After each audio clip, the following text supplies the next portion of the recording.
지난주에는 우리가 그리스도의 전신갑주 중에서 진리의 허리띠에 대해서 살펴보는 시간 가졌습니다. 성경이 진리를 허리띠로 비유하고 전신갑주 중에서 가장 먼저 언급하고 있는 이유는 몸의 중심이 허리에 있듯이 진리로 영적인 중심을 잡아야지만이 능숙하게 마귀의 거짓에 맞설 수 있기 때문입니다. 진리는 하나님의 말씀이기 때문에 어떤 상황에서도 변하지 않아요? 네, 변하지 않아요. 인간적인 선, 의 이런 것들은 다 변해도 상황에 따라서 때로는 선하기도 하지만 악하기도 이용되기 때문에 다 변합니다. 하지만 하나님의 진리의 말씀은 절대로 변하지 않는다는 것이고, 그렇기 때문에 그 진리의 말씀이 이 모든 세상을 운영하는 기초 원리로 작용한다는 것을 여러분과 함께 말씀을 나눴어요. 그래서 우리가 진리를 허리에 단단히 동여매지 못하면 마귀에게 속게 돼 있어요? 안 속게 돼 있어요? 당연하게 속게 돼 있다는 거예요. 세상 이치에서 떠나서 살 수밖에 없게 된다고 여러분과 함께 말씀을 나눴습니다. 때문에 사도 바울은 진리의 허리띠를 동여매되 어떻게 매라고 말했어요? 서서 매라. 이 말은 진리를 우리가 대할 때 긴장해야 된다는 거예요. 사탄의 이 어둠의 세력에 대해서 긴장하고 이 진리로 무장해야 된다, 이 말을 하고 있는 겁니다. 여러분, 보초를 서는 군인이 긴장하지 않고 졸고 있으면 적에게 습기를 당하게 되는 것처럼 그리스도인이 진리로 무장하지 않고 긴장하지 않으면 마귀에게 넘어지게 되어 있습니다. 마귀에게 넘어지고 속으면 교회보다 세상을 더 우선시하게 되어 있고, 진리보다 사람의 말과 전통을 더 중시하는 그러한 증세를 보이게 돼 있어요. 그래서 사도행전 17장에 가서 보니까 11절에 베레아 사람들을 소개하는 것을 우리가 지난 시간에 살펴봤는데, 이 베레아 사람들은 누가 어떤 말을 하든지 어떤 기적을 봤다고 말하든지 간에 그것이 과연 성경 이치에 맞는가 살펴보는 그러한 습관을 가졌다고 여러분께 말씀을 전달해 드렸습니다. 이것이 바로 여러분 진리의 허리띠를 단단하게 무장하고 있는 영적 군사로서의 가져야 되는 표본이라고 말씀을 드렸어요. 그런데 여기에서 하나의 문제가 더 남아 있습니다. 그냥 진리로만 무장하고 있으면 되냐? 그렇지 않다라는 거예요. 성경을 어떤 관점에서 보느냐가 그것이 정말 진리가 될 수도 있고 진리가 되지 않을 수도 있기 때문에 우리가 스스로 생각하기에 내가 진리를 많이 알고 있어, 이것만으로 안 된다는 겁니다. 우리의 생각의 관점이 정말 성경을 바르게 보는 그러한 관점으로 가지고 있느냐, 이게 상당히 중요하다는 거예요. 또 성경 지식을 많이 가지고 있다 한들 내 의가 먼저 앞서게 되면 하나님의 진리가 묻히게 되는 거죠. 그렇죠? 예. 그래서 우리가 그리스도의 군사로서 단단하게 무장하려면 병법에도 보니까 지필직이면 백전불태라고 말하고 있잖아요. 적을 알고 나를 알아야지 100번 싸워도 이태롭지 않다라는 말이에요. 우리가 마귀에 대해서만 안다 해서 승리하는 게 아니에요. 중요한 것은 누구를 알아야 된다는 거예요. 소크라테스가 오직 답답했으면 그런 말 했겠어요. 네 자신을 알라. 그랬더니 또 국어 선생님들이 뭐라고 말해요? 주제 파악해라 그러잖아요. 내 주제가 파악이 안 돼 있고 내 자신에 대해서 몰라요. 그냥 성경만 알고 있어요. 그러니까 문제가 생기는 거예요. 말씀은 허리에 동여매요. 근데 그것이 지식으로만 있어요. 나에 대해서는 몰라요. 나에게 적용시킬 생각 안 해요. 그렇게 되면 문제가 어떻게 되느냐? 교만해진다는 거예요, 사람이. 그게 또 사람을 넘어뜨리는 마귀의 전략이 되는 것입니다.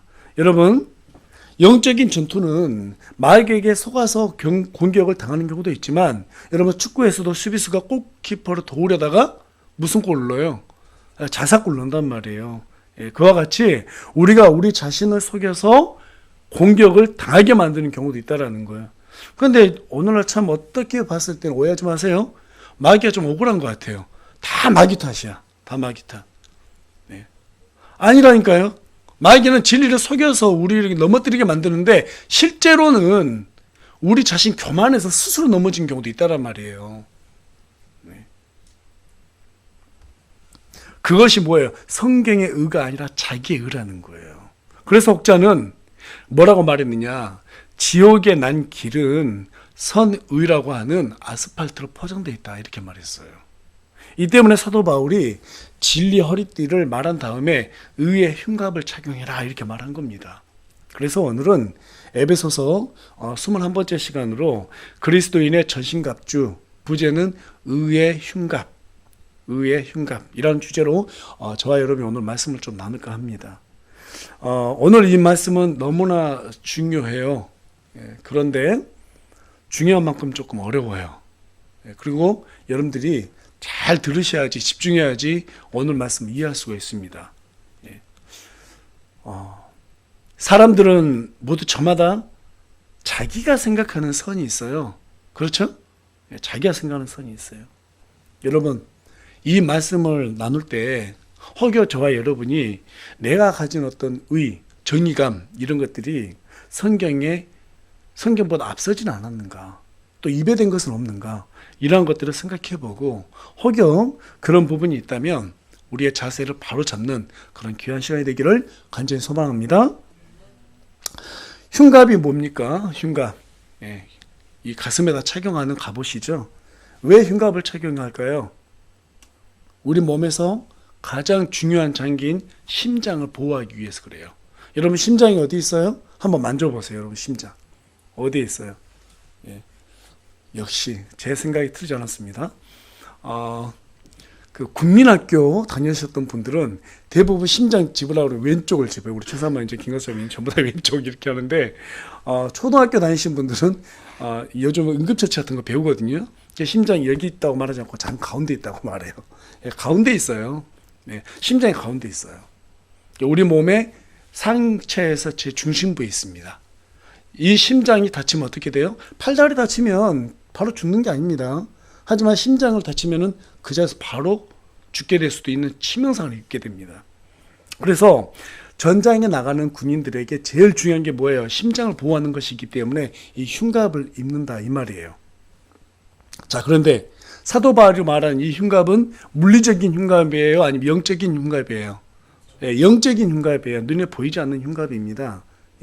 자, 그런데 중요한 것은 심장을 보호한다는 측면에서 이 심장이라는 단어가 오늘 우리가 함께 나눌 말씀의 키워드가 될 수가 있어요. 심장은 영어로 마인드 또는 하트로 표기가 되어 있습니다. 성경 가서 보니까 우리 작년에 최사모님께서 성경에서 마인드하고 하트가 어떤 용리로 쓰고 있는 것에 대해서 되게 궁금해 하셨던 것이 기억이 나서 완전하지 않지만 제가 나름 좀 조사를 해왔습니다. 이것을 우리가 헷갈릴 수밖에 없는 이유를 찾았어요. 그게 뭐냐면 유대인들의 그 유대 문학에서는요, 이 육하고 혼을 구별하지 않고 있어요.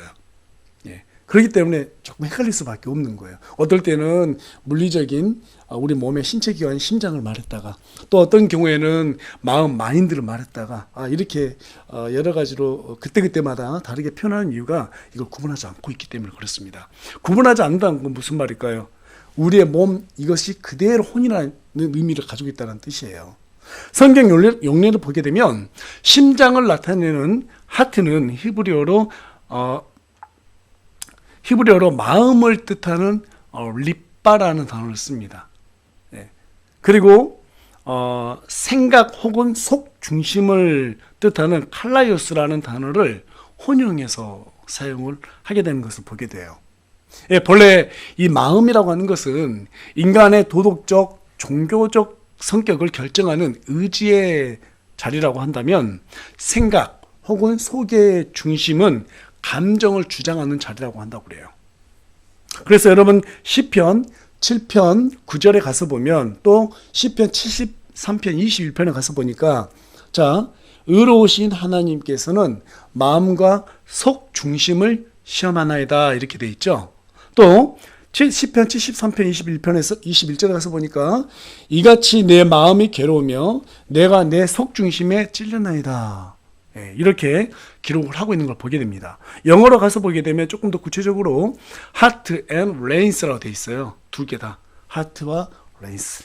자, 여기에서 마음을 나타내는 마인드는 심장을 나타내는 heart로 표기되어 있고 또 생각을 나타내는 think는 신장, 여러분 콩팥 있죠? 우리 몸에. 이 콩팥의 고인 레인스라는 단어로 해서 표기되어 있습니다. 그러니까 레인스는 키드니, 단어의 고어예요, 고어. 자, 그런데 이 레이스라는 단어는 단순히 그냥 콩팥, 신장 이런 뜻만 있는 것이 아니라 허리라는 단어도 가리킵니다. 의미도 있어요. 왜 허리라고 그럴까요? 신장이 여러분 어디에 있어요? 이 허리 바로 이쪽에 있죠? 양쪽에 허리 바로 이쪽에 딱 나란히 있어요. 그래서 신장이 허리의 중심 역할을 하기 때문에 이것을 신장이라는 단어로 쓰기도 하고 허리라는 단어로도 그렇게 사용했다라는 겁니다. 자, 그래서 우리 킹제임스 흠정역에서는 레인스를 갖다가 속 중심으로 이렇게 번역을 했어요. 그런데 빌립보서 4장 7절에서도 가서 보니까 하트하고 마인드를 이렇게 달리 구분해서 방금 이 시편처럼 쓴 게 아니라 그냥 같은 의미로 썼어요. 영어로는 뭐라고 우리나라 말로 일단 보면은 그리하면 모든 이해를 뛰어넘는 하나님의 평강이 그리스도 예수님을 통해 너의 마음과 생각을 지키시리라. 자, 그런데 여기서 보니까 heart and mind라 되어 있습니다. 정리하자면 이거예요. 혼의 생각은 몸의 중심이 되는 신장, 이 콩팥에 장착이 되어 있다는 것이고, 또 혼의 마음, 마인드라고 그러는 거예요. 혼의 마음은 인간의 생명과 직결되는 심장에 장착되어 있다는 것을 알 수 있습니다. 그리고 생각이 마음에 도달하게 되면 마음에서 이것을 감정적으로 처리할 것인지 이성적으로 처리할 것인지를 결정하게 되는 곳이에요. 자, 그러니까 무슨 말이냐면 어렵나요? 우리 몸의 이게 육체잖아요. 그럼 혼도 이 육체와 똑같은 모습으로 있는 거예요. 똑같은 모습으로. 그러니까 하나님께서 우리를 보실 때는 이 몸도 보시지만 실제적으로 그 안에 있는 혼을 보시는 거예요. 그리고 표현이 다를 뿐이에요. 우리는 몸에서는 심장이라고 하지만 하나님이 보시기에는 그것이 마인드인 거예요. 혼의 마인드. 혼의 심장이 곧 마인드인 거예요. 우리가 볼 때는 심장, 콩팥이죠. 근데 혼적인 부분으로서는 그게 속 중심이라고 하는 거예요. 그러니까 여러분, 혼하고 유대인들처럼 혼하고 육을 구분하지 말고 있는 그대로 같은 존재를 보는데 하나님 입장에서 봤을 때는 육하고 혼하고의 표현하는 장기의 표현이 다르다는 이거예요. 그렇게 이해하시면 될 것 같습니다. 자, 그래서 조금 전에 말씀드린 바와 같이 이 마음의 심장을 마인드라 표현하고 몸에서는 그 마인드를 심장으로 표현하는 것이에요. 그렇게 이해하시면 될 것 같습니다. 그런데 그 생각이 어디서 올라온다? 이 속 중심에서 콩팥으로부터 이렇게 올라와서 마음에서 그걸 처리한다라는 거예요. 그래서 우리에게 중요한 게 뭐예요? 의의 흉갑을 입어야 된다는 거예요. 이 마음이 고장나버리면 어떻게 돼요? 우리의 몸이 마음 자유자재로 움직이겠죠. 통제를 벗어나서. 그렇죠? 죄를 마음대로 짓게 되겠죠. 그래서 사도 바울이 영적인 의의 흉갑을 착용해야 된다, 이 얘기를 하고 있다는 거예요. 자, 그런데 여기에서 중요한 건 뭐냐면 사람이 예수님을 믿으면 그 순간 갈라디아서 2장 20절에 있는 것처럼 우리의 옛사람이 어떻게 된다고요? 그리스도와 함께 십자가에 못 박혀 죽는다고요. 자, 그러면 옛사람의 심장은 죽었어요, 안 죽었어요? 죽었어요. 혼에 있는 옛사람의 심장은 이미 십자가에 못 박혀 죽었단 말이에요. 그러면 무슨 심장으로 대체가 돼요? 그리스도의 심장으로 대체가 되는 거예요. 자, 그러니까 우리가 지금 몸에 있는 심장은 옛사람의 심장 그대로 가지고 있어요. 그런데 우리의 혼의 심장은 그리스도의 심장으로 바뀌었단 말이에요. 옛사람의 심장이 죽어버렸단 말이에요. 그런데 우리가 여전히 이 몸을 가지고 있다 보니까 옛사람의 심장에 의해서 간섭을 받고 있는 거예요. 실제로는 우리의 혼은 어떤 심장을 가지고 있는데? 그리스도의 심장을 가지고 있는데. 자, 그러니까 우리의 의지의 문제가 상당히 중요하다는 걸 여기서 우리가 알 수 있는 거예요. 우리가 옛사람의 이 심장에, 이 몸의 심장을 따를 것인지, 지시를 따를 것인지, 아니면은 새롭게 부여받은 그리스도의 심장을 따를 것인지, 이게 마인드, 우리 혼의 의지에 달려있다 이 말이에요. 그래서 우리가 죄를 짓게 되면 어떻게 될까요? 성령님께서 우리의 영을 통해 가지고 속 중심을 관찰하시고 우리의 마음을 주장해 가지고 마음을 괴롭게 하세요. 그렇게 해서 회개를 유도하신단 말이에요. 그러니까 영이라고 하는 것은 우리가 죄를 지으면 하나님께서 바로 전화를 하는 것처럼, 그렇죠? 바로 알려주는 기간이고 그 영이 작용하게 되면 우리의 속중심과 마음이 어떻게 돼요? 찔림을 받게 되고 그것으로 인해서 우리가 회개를 해야 되는 그런 과정을 거친다는 이거죠. 조금 어렵나요? 예, 어려울 수 있습니다. 그런데 여러분 다시 한번 이렇게 정리해보면 그렇게 크게 어렵지는 않아요. 예, 단순한 논리를 가지고 있습니다. 그래서 시편 73편 21절에서는 조금 전 우리가 읽어봤죠. 이같이 내 마음이 괴로우며 혼의 마인드가 괴롭다라는 거예요. 또 뭐라고 말해요? 내가 내 속 중심에서 찔렸나이다. 예, 신장을 뜻하는 그 속 중심, 생각이 찔렸다 이 말이에요. 이것을 잘 지키기 위해서 사도 바울이 의의 흉갑을 입으라고 그렇게 말한 것입니다. 의의 흉갑을 입으려면 제일 먼저 필요한 게 무엇인가? 흉갑은 흉갑인데 그냥 흉갑이 아니에요. 의예요, 의. 그러면 의가 무엇인지 우리가 분명하게 이해할 수 있어야겠죠. 의가 무엇인지. 자, 한자로 의를 보게 되면 이 의는 의로울 의자입니다. 의로울 의. 어떻게 의롭게 되느냐? 이 한자를 쪼개보면 잘 나와 있어요. 사전적인 의미로는 사람으로서 마땅히 지키고 행해야 할 바른 도리 이렇게 돼 있어요. 사람으로서 지켜야 될 도리 이렇게 표현하고 있단 말이에요. 의로울 의자가. 자, 그런데 이 한자를 갖다 붓으로 쪼개보니까 어떻게 되냐면 양자하고 자아자가 결합된 한자예요. 그런데 여기에서 자아, 오늘 우리가 뭐가 중요하다고 그랬어요? 자기 의를 갖다가 눌러야 된다고 그랬죠? 그게 되게 중요하다고 말씀드렸습니다. 그런데 여기에서 자아입니다. 자아. 근데 자아가 보니까 어떤 글자가 돼 있냐면 자, 손수창과로 돼 있어요. 손수창과. 예. 이 자아가 창에 의해 죽어야 된다 이 말이에요. 자, 그런데 어떻게 죽냐? 양이 죽어줘야지 죽는다 이 말이에요. 그러니까 다시 말해서 의로울 의자를 갖다가 한자 부수대로 그냥 그래 풀어보면 양이 창에 찔려 손에 들린 창에 찔려 죽었을 때 사람은 의로워질 수 있다 이 말입니다. 자, 그런데 놀랍게도 이 단어는 성경에 예수님을 그대로 표현하고 있죠. 예수님께서 십자가에 못 박혀서 죽으셨을 때 창에 옆구리 찔리셨죠. 그로 인해서 우리가 구원을 받게 됐고 그로 인해서 믿는 사람들이 모여서 이 교회가 탄생하게 된 것입니다. 그런 의미에서 성경에서 말하는 의가 무엇인가? 인간은 오직 그리스도의 피로만 이루어질 수 있다. 그리스도의 죽음으로만 이루어질 수 있다. 어느 누구도 행위나 율법으로 이루어질 수가 없다. 이것이 바로 한자가 가리키고 있는 의예요. 따라서 저와 여러분에게 하나님께서 요구하시는 이 의는 도덕적이고 윤리적인 선이 아니라 믿음으로 하나님의 말씀을 생각과 마음속에 장착하고 거기에 따르는 게 바로 하나님의 의라고 우리에게 말해주고 있는 것입니다. 물론 착하고 선한 행위는 상당히 중요합니다. 하지만 그것이 하나님의 뜻과 명령에 위배가 된다고 그러면 내려놔야 돼요? 안 내려놔야 돼요? 내려놔야 돼요. 그 사람을 의롭다고 하는 거예요.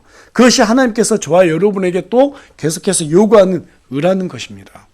그런 의미에서 성도가 의의 흉갑을 입으려고 하는데 마귀가 가만히 있어요? 안 있어요? 가만히 있지 않아요.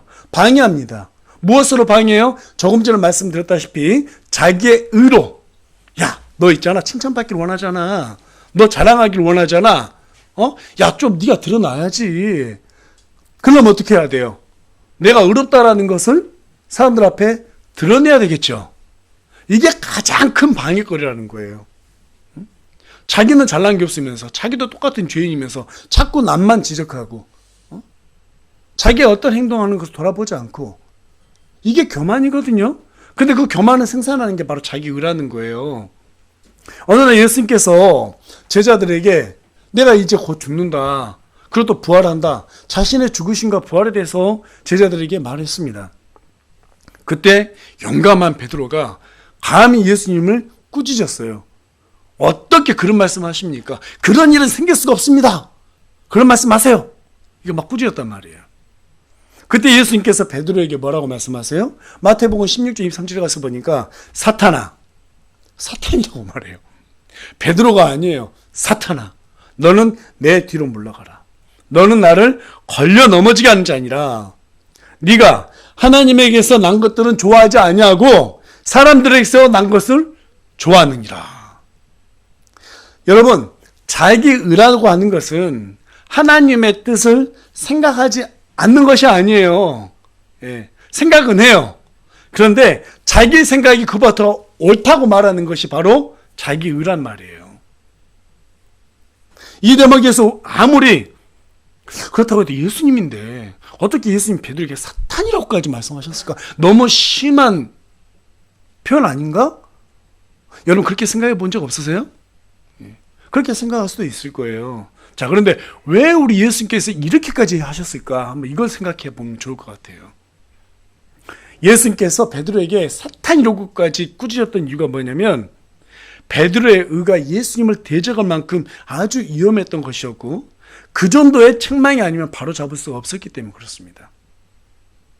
다시 말해서 한마디로 표현하자면 우리의 의가 하나님보다 앞서면 우리가 사탄이 되는 거예요. 사탄이 되는 거예요. 아담과 이브도 선악과를 왜 먹었어요? 뱀이 하는 말을 들었기 때문에 먹었죠. 뱀이 뭐라고 말했습니까? 너희가 이것을 먹는 날에는 너희 눈이 밝아진다. 제일 중요한 건 뭐냐면 너희가 신들처럼 될 거야. 그 말을 들었어요. 뭐? 내가 신이 된다고? 그러니까 하나님께서 먹지 말라고 하는 그 선악과를 먹어버렸어요. 근데 그 먹기 직전까지 어떤 생각을 했을까? 제가 가만히 생각해 봤어요. 아마도 이런 생각을 했을 거예요. 하나님께서 아담과 이브에게 뭘 맡기셨어요? 에덴 동산을 잘 다스리라고 맡기셨죠? 내가 신이 되면 얼마나 하나님을 잘 도와줄 수 있겠어? 여러분 그런 생각 했을까 안 했을까요? 저는 그런 생각 틀림없이 했을 거라고 생각해요. 자기 합리화를 만들어야 되거든요. 먹고 싶으니까. 여러분 죄를 지으려면 어떻게 해야 돼요? 자기 합리화가 없으면 안 돼요. 자기를 속여야 되기 때문에. 자기를 속이는 게 바로 자기 의예요. 하나님께서 우리에게 원하시는 의는 하지 말라고 하면 하지 말아야 되는 거예요. 하라고 하는 것은 해야 되는 거예요. 그런데 우리 인간의 의는 그걸 반대로 가기 위해서 어떻게 해요? 자기만의 어떤 논리를 만들어낸단 말이에요. 내가 신이 되면 하나님의 일을 얼마나 잘 도와줄 수 있을까? 여러분 하나님 우리의 도움이 필요하신 분이세요? 전혀 필요하지 않으세요. 심지어 우리가 찬양을 하자면 돌을 들어서도 찬양하게 만들 수 있는 분이 바로 하나님이세요. 그런 분이 무슨 도움이 필요하겠어요. 그런데 아담과 이브가 죄를 짓고 싶은 마음에 내가 신이 되면 하나님을 더 잘 도와줄 수 있겠지 이런 생각을 한다는 거예요. 그래서 자기 의를 내세웠기 때문에 하나님이 먹지 말라고 하는 그 선악과를 먹게 되었다고 생각이 듭니다.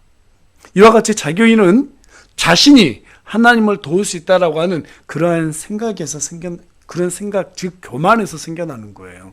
교회도 마찬가지입니다. 교회도 마찬가지예요. 내가 뭐 돈을 많이 벌어서 헌금을 많이 하면 우리 교회가 성장하겠지? 아니, 돈 필요해요. 필요합니다. 그런데 그보다 더 중요한 건 뭐냐면 하나님의 말씀대로 사는 것이 중요한 것이지 우리가 뭐 돈으로 하나님을 도우려고 그런다? 아니에요. 그런 거 아니에요. 내가 세상에서 성공해서 유명한 사람 되면 야, 얼마나 많은 사람들이 교회를 나를 따라오겠어. 내가 전도할 수 있겠어. 여러분 솔직히 한번 그 안으로 들어가 보자고요. 여러분 하나님의 영광을 위해서 돈 벌려고 하세요? 아니면은 돈이 좋으니까 하나님의 영광을 핑계 삼는 거예요?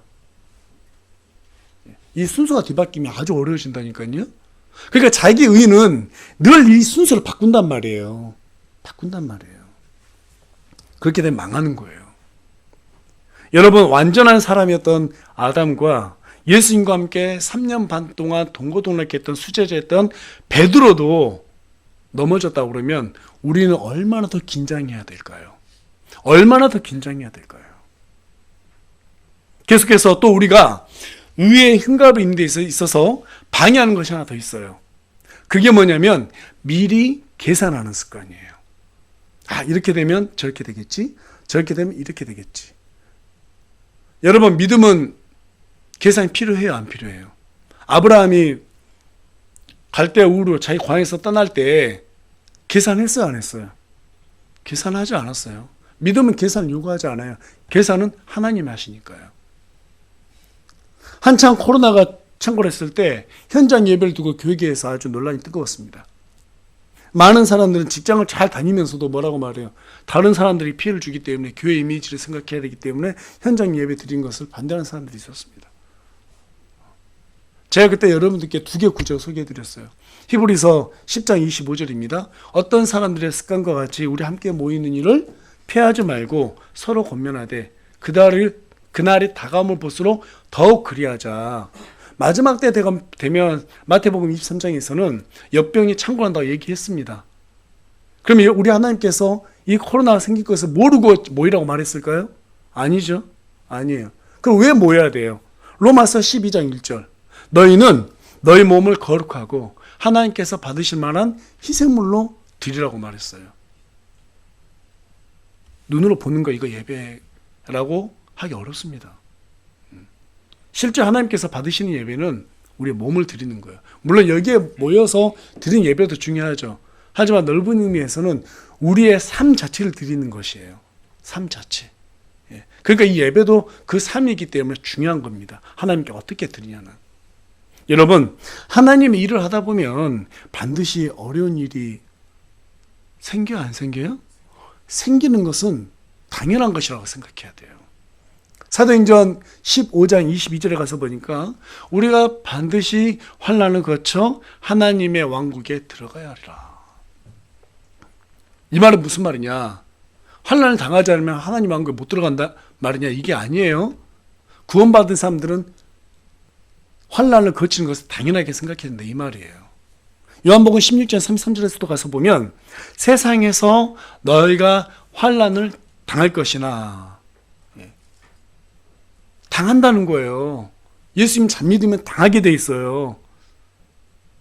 이 부분에 대해서 오스왈드 챔버스 목사님이 이런 말씀하셨어요. 하나님께 순종하려다 보면 우리에게도 희생이 요구되지만 동시에 다른 사람도 우리 때문에 희생을 치르게 됩니다. 그러나 하나님께 순종하려면 이러한 고통을 피해서는 안 됩니다. 오히려 그 희생이 지불되도록 그냥 두어야 합니다. 우리의 순종으로 인해 마음의 부담을 느끼는 사람들을 주님께서 친히 돌보실 것입니다. 저 사람에게 피해 주면 어떻게 하지? 그마저도 하나님께서 해결하신다는 거예요. 계산하지 말라는 거예요. 예수님께서 골고다 언덕길로 십자가를 지고 올라가셨어요. 그때 로마 병사한 사람이 예수님이 올라가는 게 넘어지고 올라가고 이게 너무 시간이 더디니까 옆에 지나가던 구레네 사람 시몬이라는 사람을 붙들었어요.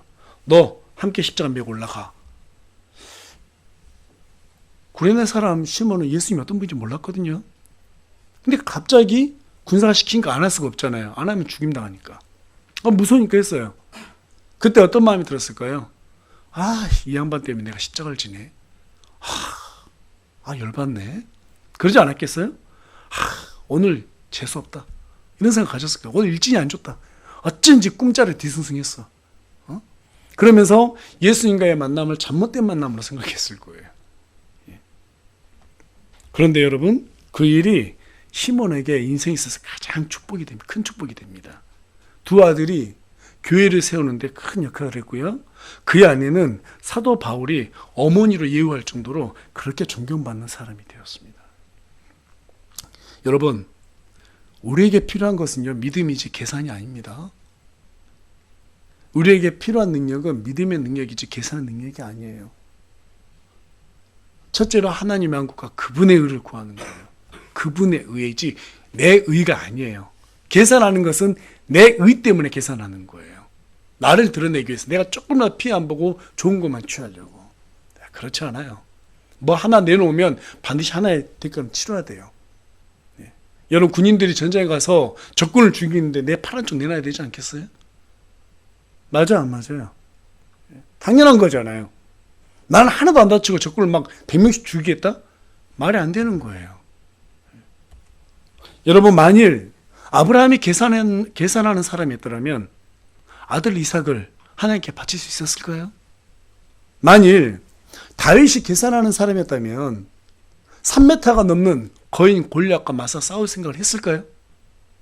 만일 기드온과 300용사가 계산하는 사람들이었더라면 무기도 없이 미디안의 그 수십만 군대와 맞설 생각을 했을까요? 다 고작 300명 가지고. 만일 바울이 계산하는 사람이었더라면 전도 여행을 계속해서 마무리할 수 있었을까요? 전도 여행을 시작함과 동시에 좌절하고 포기했을 것입니다. 그래서 스펄전 목사님이 이런 말을 했는데요. 인간이 하나님 앞에서 할 일은 계산적인 믿음이 아니라 절대적인 믿음을 갖는 일입니다. 계산은 하나님께서 친히 하십니다. 여러분, 계산하지 마십시오. 이 세상은 계산한 데에서 우리의 지혜대로 다 돌아가는 게 아닙니다. 계산하는 습관이 자기의 의를 생산해내고 우리로 하여금 의의 흉갑, 이것을 입지 못하도록 방해합니다. 따라서 우리가 의의 흉갑을 입으려면 혹시 내 생각이 하나님 뜻보다 앞서진 않는지, 그리고 어떤 일을 함에 있어서 내가 조금이라고 또 피해를 안 보고 하나님을 전하려고 계산하고 있지는 않은지, 이걸 우리가 철저히 우리의 마음을 잘 점검해 보셔야 돼요. 마음은 이 생각들이 저장되어 있는 곳이기 때문에 우리가 지금 어떻게 살아가고 있는가, 우리 자신을 잘 점검해 봐야 될 것이라 생각합니다. 그렇다면 이제 이 의의 흉갑을 입었다면 그것을 어떻게 계속 입고 유지해 나가야 되는가? 입다가 벗어 던지고 입다가 벗어 던지고 그러면 안 되겠죠. 계속 입고 있어야 돼요. 벗는 순간 마귀에게 밥이 됩니다. 계속 입고 유지해야 돼요.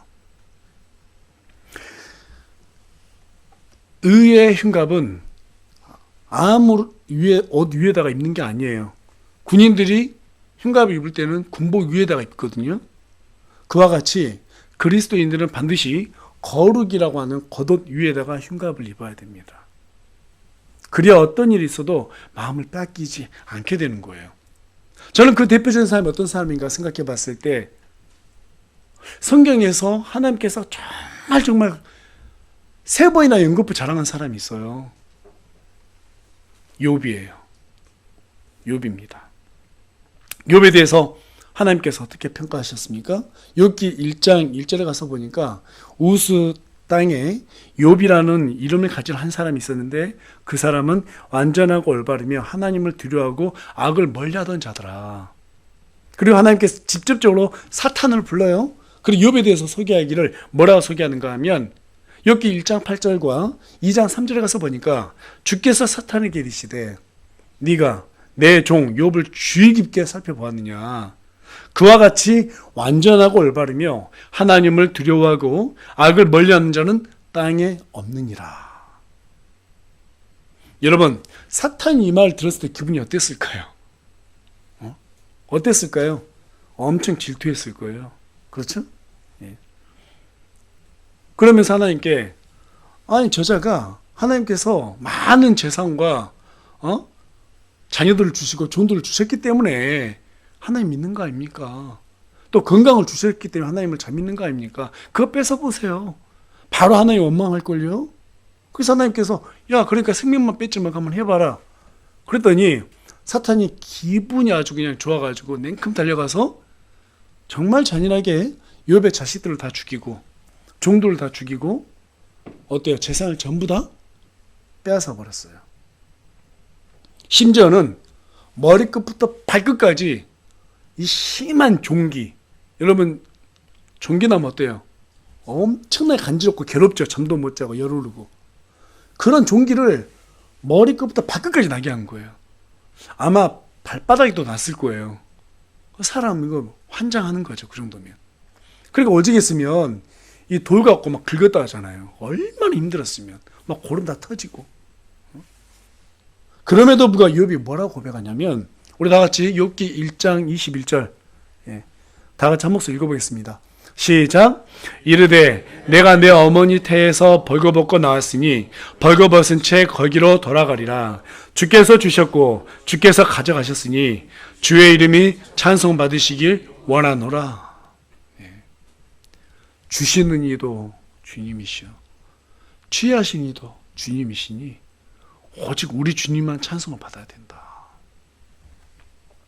여러분, 이것이 바로 거룩이라는 옷 위에다가 흉갑을 입은 사람의 표본이에요. 하나님의 눈에는 욥이 흉갑을 입고 있는 게 분명히 보였어요. 그래서 마귀한테 가서 한번 시험해보라는 거예요. 하나님께서 보실 때 우리 육도 보시지만 뭐 보신다고요? 그 안에 든 속사람, 혼을 보신다고요. 혼이 이 육체와 똑같이 생긴 거예요. 그 사람을 본 거예요. 근데 욥이 위에 흉갑을 쫙 입고 있는 거예요. 그러니까 마귀에게 시험을 하라고 허락해 준 거예요. 저 정도 흉갑이면 절대로 저 마귀가 어떤 짓을 해도, 사탄이 어떻게 공격을 해도 그 흉갑 두께를 보니까 아주 두껍거든요. 다 막아낼 수 있겠구나. 이게 안 움직이겠구나. 미리 아셨어요. 시험 테스트 했는데 그 테스트에 보란듯이 통과하게 되죠. 오히려 그 입에서 원망하지 않고 주시는 이도 주님이시고 취하는 이도 주님이셨다. 내가 태어날 때 아무것도 가지고 있지 않은 상태에서 태어났는데 이거 가져간다 해서 뭐가 잘못됐냐. 오직 하나님의 이름만 찬송을 받아야지. 이렇게 평온한 상태에서 누구든지 그 말할 수 있어요. 근데 진짜 고통과 맞닥뜨렸을 때 그렇게 말할 수 있는 사람은 없습니다. 대부분 하나님을 저주할 거예요. 그러지 않겠어요? 그럴 거예요. 제가 고등학생 때였어요. 교회에 그때 당시 7살, 8살 정도 되었던 아이가 많이 아팠어요. 폐에 물이 차고 전 교인이 다 모여서 목사님께서 기도를 시켰어요. 애 나을 때까지 기도하라고. 밤마다 새벽마다 모여서 다 나오라고. 그 애를 놓고 다 기도했어요. 의사는 사형 선고를 내렸습니다. 애 일주일 이상 못 삽니다. 그리고 제가 실제로 그 대학병원에 갔습니다. 그 아이가 있는 곳에. 엄마 아빠는 완전 시금전폐하고요. 이제 애 죽는다고 하니까 계속 울고만 있어요. 근데 제가 그 아이를 붙잡으러 들어갔어요. 왜 붙잡으러 들어갔냐면 폐에다가 이만한 바늘을 찔러야 되는데 물을 빼려고. 아이가 얼마나 고통스럽겠어요. 근데 아빠가 엄마를 못 들어가는 거예요. 그러니까 이제 제가 들어가서 아이를 잡아줘 들어간 겁니다.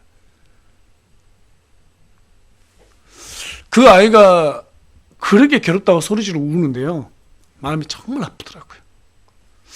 아빠 엄마가 아닌데도 그렇게 마음이 아픈 거예요. 그런데 놀랍게도 그 아이가 살아났어요. 의사들은 다 죽는다고 그랬거든요. 살아났어요.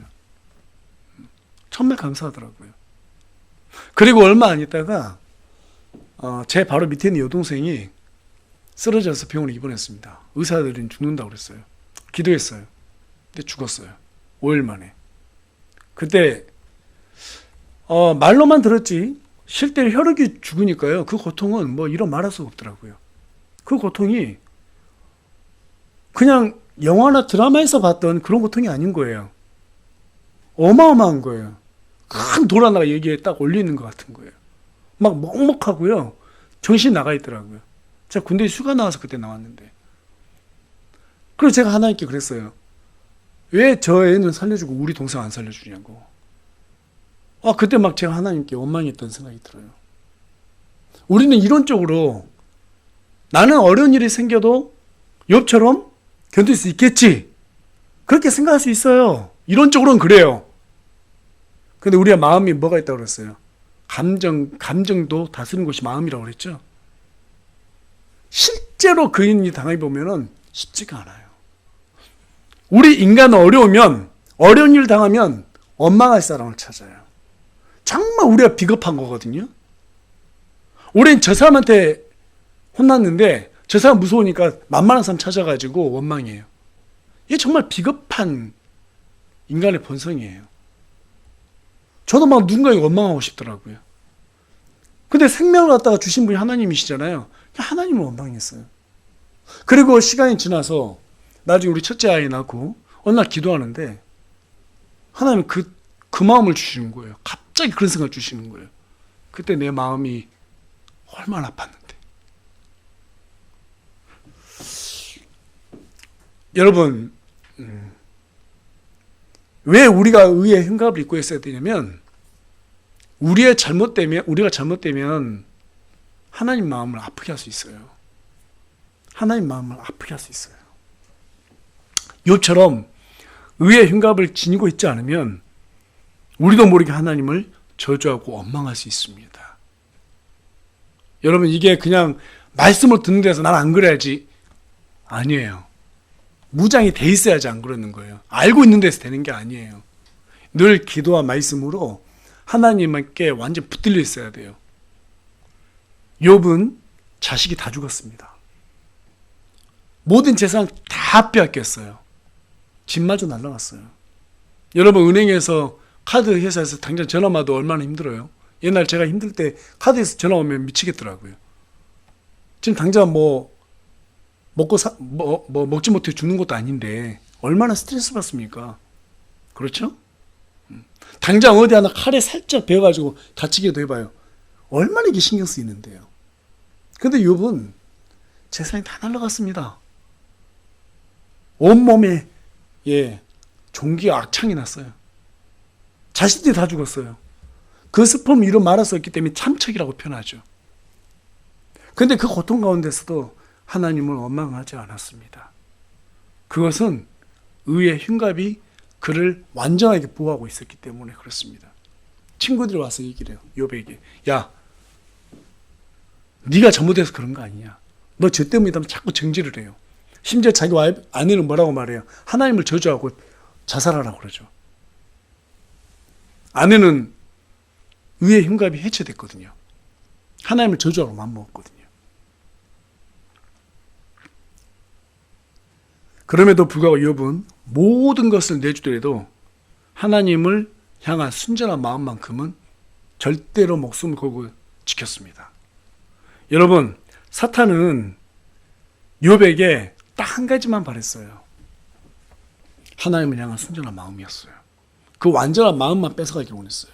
만일 욥이 자기가 가장 귀한 보물을, 그 순전한 마음을 사탄에게 내주었다면 사탄이 그 이후에 그 순전한 마음만 취할 수 있었다면 사탄은 그를 풀어주고 그가 다시 재물과 많은 자녀들을 얻었더라도 전혀 상관하지 않았을 것입니다. 마귀가 가장 혐오하는 것은 경건의 모양이나 겉모습으로 나타나는 그런 의가 아니에요. 그 의의 능력입니다. 능력이에요. 사탄은 말로만 아멘하면서 그리스도인으로 사는 사람들과는 조용한 이웃으로 평화롭게 지낼 수 있습니다. 여러분, 이거 마음속에 새겨두세요. 보니까 그래요. 사탄은 입으로만 아멘하면서 성경에 동의한 것이 내가 믿음의 실력이 있냐 그렇게 내세우는 사람들, 그 사람들은 평안하게 잘 살아요. 안 건드려요. 그 사람들이 재물을 얻고 아이들도 많이 낳고 명예도 얻고 잘 사는 거 안 건드립니다. 가룟 유다를 보면 알 수 있잖아요. 탐욕스럽고 방역스러운 그런 반역의 마음을 품었습니다. 예수님의 설교를 듣고 또 사람들에게 복음도 전했습니다. 그래서 사람들이 예수님의 충성스러운 제자라고 말했습니다. 그럼에도 불구하고 마귀가 유다 안 건드리잖아요. 그냥 냅두잖아요. 질투하지 않잖아요. 괴롭히지 않아요. 왜냐하면 마귀는 유다가 이미 자기의 종이라는 것을 알고 있었거든요. 마귀도 여러분 겉모습 안 봅니다. 그 속 중심을 봐요. 그래서 우리가 의의 흉갑을 입어야 된다는 거예요. 말씀을 정리하겠습니다. 여러분, 의라고 하는 것은 우리의 선한 행위가 아니라 하나님의 뜻에 순종하는 것입니다. 의의 흉갑을 입지 못하도록 방해하는 것은 자신의 뜻을 우선시하는 자기의 의를 내세우기 때문이고, 그것을 그 상황을 계산하는 습관에서 나옵니다. 의의 흉갑을 착용하기 위해서는 거룩이라는 옷을 먼저 입어야 됩니다. 죄를 지은 상태에서 하나님의 흉갑은, 의의 흉갑은 절대로 입을 수가 없어요. 하나님의 능력은 이 거룩이라는 토대 위에서 드러나거든요. 여러분, 우리 하나님이 하늘과 땅을 창조하신 분 맞으세요? 바다도 창조하셨어요? 공중에 나는 새도 창조하셨나요? 바닷속에 있는 모든 생물 다 창조하셨어요? 무엇으로 창조하셨죠? 말씀으로만 창조했어요. 여러분 그 전능하신 능력을 소유하고 싶으세요? 예. 소유하고 싶다면 죄를 멀리해야 돼요. 거룩해져야 돼요. 그리고 기도하면 그 모든 것이 다 이루어집니다. 더러운 밥그릇 가져가지고 엄마 밥 주세요 하면 밥 줄 부모가 어디 있어요?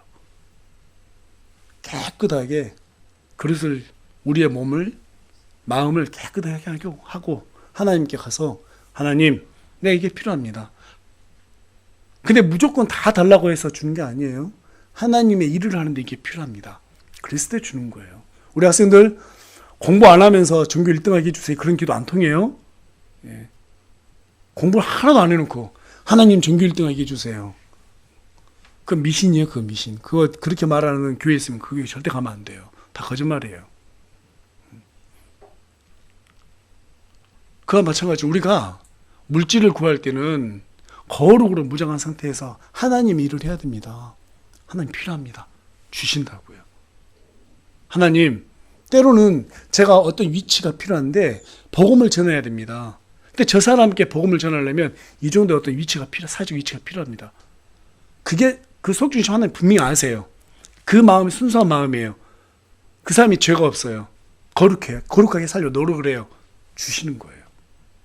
전제 조건이 있어요. 하나님의 전지전능하신 그 전제 조건은 거룩함과 하나님의 뜻이에요. 이것을 위해서 오늘 우리가 의의 흉갑에 대해서 함께 말씀을 나누는 거예요.